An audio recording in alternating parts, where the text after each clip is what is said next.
Have you ever been sitting somewhere totally calm and then a simple sound, like someone chewing or a pen clicking, just sets you off, like a real sudden surge of anger? Well, that feeling, that intense experience, it actually has a name, misophonia.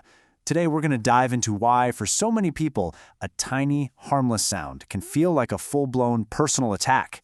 And that question right there, that's the whole thing. So, let's set the scene.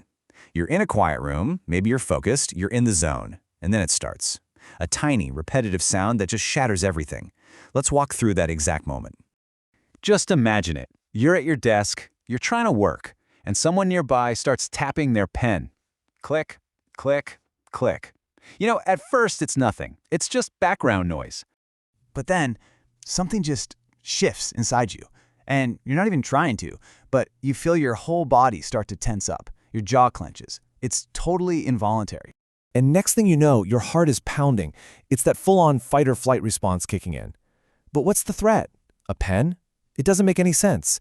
But that intense, overwhelming reaction, well, it has a name. It's called misophonia. It's a condition where these super common, everyday sounds trigger a really powerful negative reaction, both emotionally and physically. And if any of this sounds familiar to you, the first thing we need to get straight is a huge misconception about where this all comes from. Okay, so this is absolutely crucial. This is not about having superhuman hearing. It's not an issue with your ears at all. It's all about a difference in how your brain processes sound. And this is the distinction that changes everything. Your ears, they're probably working perfectly fine. They're picking up sound waves just like everybody else.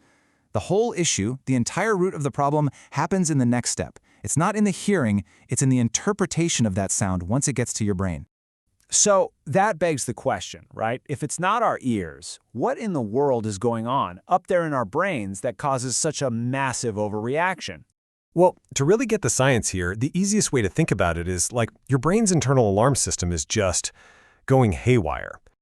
See, deep inside our brains, we all have this ancient, hardwired threat detector.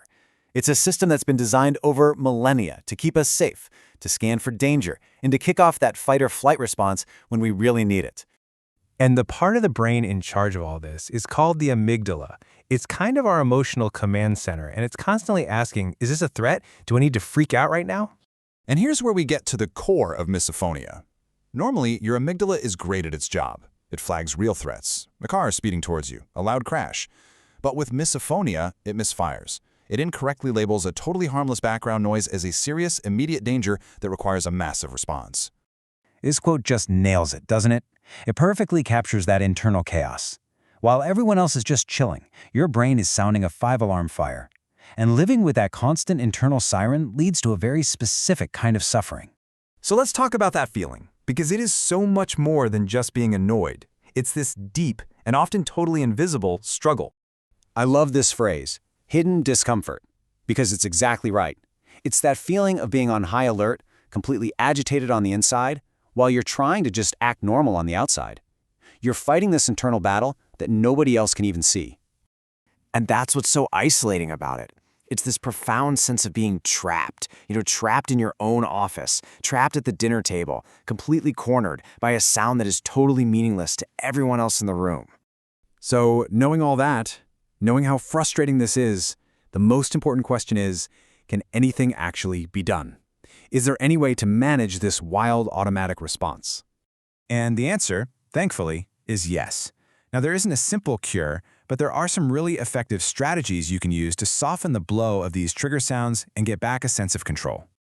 Okay, here are 2 really practical tools. First, creating sound anchors. This is where you actively retrain your focus. When a trigger sound starts, you intentionally search for a neutral, constant sound, like the hum of a fan or an air conditioner, and you pour all your attention onto that sound instead. You anchor yourself to it.